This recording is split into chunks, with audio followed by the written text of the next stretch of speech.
Civil service की training में या किसी बड़े व्यक्ति को एम्पैथी सिखाने का पहला तरीका क्या है? कुछ ऐसी फिल्में, कुछ ऐसे नॉवेल्स या कुछ भी ऐसा जिसमें एक कंसेप्ट डेवलप हो किसी वंचित वर्ग के प्रति। इसका कोई एग्जांपल अगर फिल्म का देना हो तो जैसे बागबान एक अच्छा एग्जांपल आपने दिया।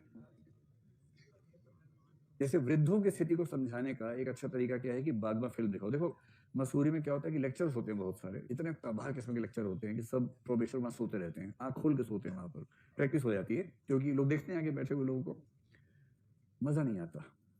100 में से 75 लेक्चर महाचाट टाइप के होते हैं। हाँ, 100 में से 8-10 होते हैं कि मजा आ जाएगा आपको। 8-10 होंगे उस व्यक्ति को देख के मजा आ जाएगा, इतना बड़ा व्यक्ति आया, बाप रे बाप। और लेक्चर शुरू होने के 10 मिनट के बाद खर खर शुरू हो जाता है क्योंकि आपको बात में मजा नहीं आ रहा है, आपको केवल उसके नाम में मजा आ रहा है। ठीक है, तो बागमा दिखा दी, आर्टिकल 15 फिल्म दिखा दी, तो कोई व्यक्ति अगर आए और वो 2 घंटे का लेक्चर दे बूढ़ों की सुरक्षा पे, उस 2 घंटे के लेक्चर से अच्छा 2 घंटे की फिल्म दिखाओ बागबा, और फिल्म दिखाने के बाद आधे घंटे का लेक्चर दे दो केवल, जो केवल उन उपायों पर हो कि हम क्या कर सकते हैं और हमें क्या करना चाहिए सिविल सर्वेंट के तौर पर, उस तरह से। तीसरी बात जो यूपीएससी या मसूरी की एकेडमी की ट्रेनिंग का अनिवार्य हिस्सा है वो है बाध्यकारी संपर्क, वो यहां पर भी आ जाएगा। Enforced contact. सबसे अच्छे लोग वो हैं जिनको बचपन से डाइवर्सिटी मिली है। तो अगर आप ऐसे स्कूल में पढ़े जहाँ की क्लास में विभिन्न धर्मों के लोग थे, विभिन्न इलाकों के लोग थे, तो आप फायदे में हैं। और मुझे जलन होती है आजकल के बच्चों से, दिल्ली में या कुछ लोग दिल्ली के बाहर मान लीजिए पढ़ रहे हैं, आजकल ऐसे स्कूल्स खूब हैं जहाँ के क्लासरूम में कुछ बच्चे भारत के हैं, कुछ बच्चे किसी और देश के हैं। और इस मामले में अमेरिकी बच्चे सबसे खुश नसीब हैं। वहाँ के हर क्लासरूम में लगभग 1/3 बच्चे अन्य देशों के हैं। श्वेत तो हैं ही, अन्य देशों के भी हैं, अन्य महाद्वीपों के भी हैं।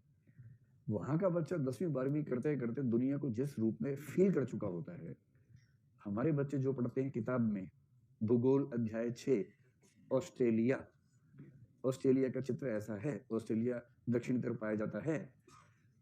अब ये बच्चे क्या बोल रहे हैं? ऑस्ट्रेलिया। और मैडम पूछ रही है कि आप ऐसे कितने बच्चे ऑस्ट्रेलिया से? 3 यहाँ खड़ा कर दिया, आई एम फ्रॉम ऑस्ट्रेलिया। बाकी देख रहे हैं, अच्छा क्लास के बाद मिलते हैं। ऑस्ट्रेलिया समझेंगे तुमसे, कितना आसान है। वहां डाइवर्सिटी का ये स्तर है।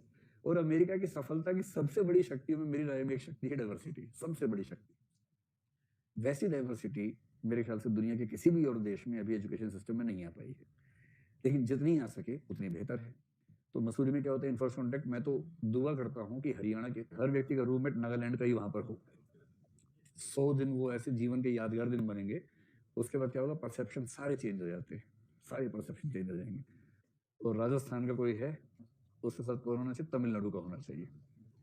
और तमिलनाडु का भी ऐसा जिसको इंग्लिश ना आती हो, हिंदी ना आती हो, तमिल माध्यम से सिलेक्ट हुआ हो और ये हिंदी माध्यम से हुआ हो।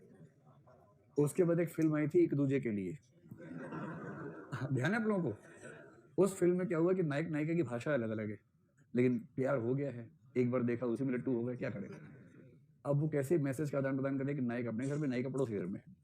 एक लाइट जला रहा है, वो लाइट बुझा रही है, फिर उसने जलाई, उसने बुझाई, उसने बुझाई, उसने जलाई, तो ये संवाद हो रहा है कि हाँ बातचीत चल रही है। और माँ बाप देख रहे हैं तो क्या हो रहा है, सब लाइट ऑन ऑफ, फिर देखा उस घर में ऑन ऑफ हो रही है, तो उनको समझ में आया कि मामला गड़बड़ है। इधर नायक ने एक म्यूजिक का इंस्ट्रूमेंट बजाया ऐसे, लड़की ने कपड़ा पटका धोते हुए जोर से, नायक खुश हुआ, फिर बांसुरी बजाई, फिर कपड़ा पटका उसने, और ऐसे संवाद चल रहा है। तो ऐसी स्थिति मसूरी में होती है इन लोगों की जो राजस्थान और तमिलनाडु के साथ साथ होते हैं।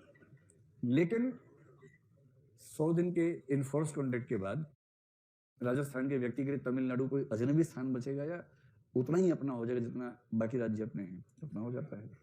तो ये एक एम्पैथी, सेंसिटिविटी बढ़ाने का बड़ा शानदार उपाय है जो हमारी एकेडमी करती है और बड़ों के स्तर पे होना भी चाहिए। अंतिम है परसुएशन।